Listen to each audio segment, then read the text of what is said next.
voici réunis pour le 223e anniversaire de l'assassinat du roi Louis XVI, au lendemain d'un procès dont le verdict était décidé d'avance.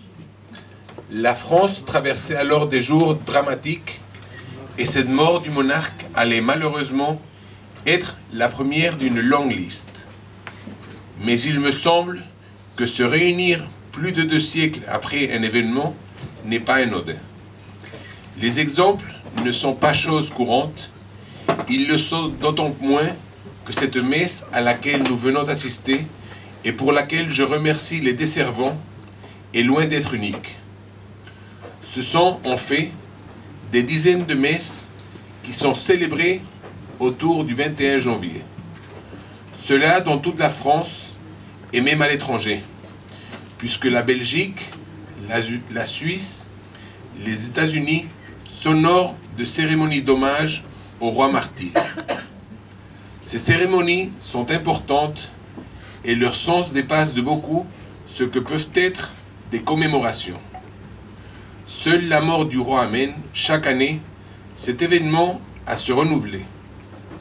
Les générations passent et cela continue. C'est au sens propre un événement national et il n'est pas étonnant que chaque année, alors que les médias ne sont pas très ouverts à la monarchie, ils fassent l'objet de séquences à la télévision comme à la radio et d'articles dans la presse, papier ou numérique. Cela donne une autre dimension à cet acte. Nous ne commémorons pas seulement un événement tragique. La mort du roi est d'une autre nature. Elle atteint au plus profond chacun d'entre nous, chacun d'entre vous. Non seulement parce que, comme je le disais en introduction, la justice a été sacrifiée aux passions humaines et partisanes, mais aussi parce qu'elle est contraire au fondement même de l'âme française. Elle est destructrice. Elle a créé un vide dans nos vies, dans nos cœurs et dans nos familles comme dans la société. Ayant perdu son chef naturel, légitime, la société est déboussolée. Or, une société, un État, a besoin de savoir, comme un individu, d'où il vient et où il va. Sa quête est philosophique et spirituelle. La société ne peut pas se contenter d'errance, de vérité d'un jour, qui ne l'est plus le lendemain. Au contraire, elle a besoin de certitude. Les jeunes encore plus, les voir présents lors des cérémonies à la mémoire de Louis XVI, confirment ce besoin d'absolu et de vérité. Les jeunes n'aiment pas les idées fausses. S'ils sont prêts à se donner, ce n'est pas à des chimènes. C'est pour du vrai, du juste et du beau. C'est parce qu'ils ont la foi et que dans cette foi, ils puisent leurs espérances. Il faut donc voir l'assassinat du roi qui nous unit, non pas seulement comme un tragique souvenir que nous serions quelques-uns à partager, mais comme un appel à mieux réfléchir à ce que nous souhaitons pour l'avenir. Le roi n'est pas mort pour rien. Son sacrifice accepté et offert a été celui de nombreux Français. Son sacrifice, officialisé par un procès, acte dont on attend qu'il fasse ressortir la vérité, a marqué l'entrée de la France dans une spirale de déchristianisation et d'avènement du matérialisme et de l'individualisme dont nous voyons actuellement combien elle est dangereuse. Le fait d'avoir exécuté le monarque a coupé ce lien filial si particulier, si fondamental, qui unissait le roi et son peuple, qui unissait le peuple à son histoire. C'est ce lien qu'évoquent ces commémorations annuelles, ce désir de retrouver la filiation perdue. Tous les grands pays, de la Grande-Bretagne au Japon, de la Russie aux États-Unis, vivent par et pour ce rapport au temps long de leur histoire. La France, en s'en privant, continue à se mutiler et à se perdre.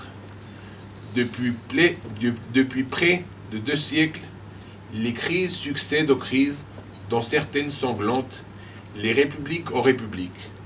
Cela ne change rien au vide dont un ministre, et pas des moindres, s'appuyant sur sa formation de philosophe, a reconnu l'existence il y a quelques mois.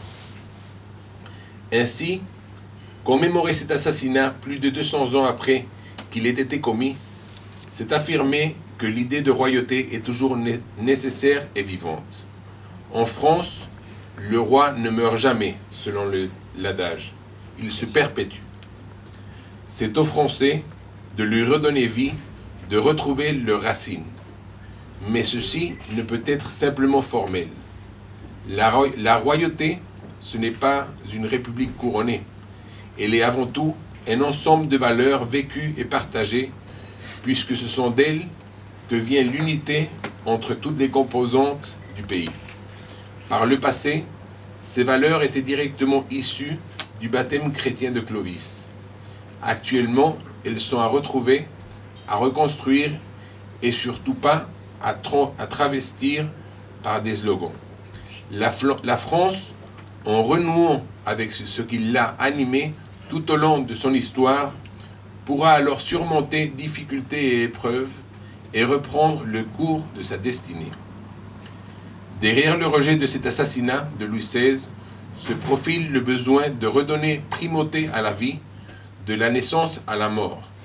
La nécessité de redonner à la famille tous ses droits, notamment dans l'éducation des enfants. Pensons à Louis XVI faisant faire en prison des pages d'écriture à son fils et lui enseignant histoire et géographie. Quel exemple! Derrière le rejet de la mort du roi apparaît aussi le désir de retrouver la nécessaire souveraineté garante de toutes les libertés. Tout cela ne peut rester de vains mots. Ces réalités doivent vivre. Il appartient à nous tous de le faire dans nos métiers, nos professions, dans nos familles et nos activités. Beaucoup de jeunes l'ont compris. Leurs voix sans doute ne s'entendent pas encore suffisamment, mais comme ils sont à venir, les veilleurs qu'ils sont actuellement deviendront rapidement les acteurs de demain. Tels sont les vœux que je forme en ce début d'année pour vous tous ici présents et pour tous les Français, pour la France. Je les accompagne de remerciements. Merci à ceux qui m'ont envoyé leurs vœux ainsi qu'à ma famille. Merci à ceux qui ont participé à la cérémonie d'aujourd'hui, les desservants, mais aussi à tous ceux qui ont contribué à son organisation et à sa tenue. Puisse Saint-Louis continuer à veiller sur la France et Saint-Martin, dont on commémore cette année le 1600e anniversaire, continuer à l'inspirer. Merci.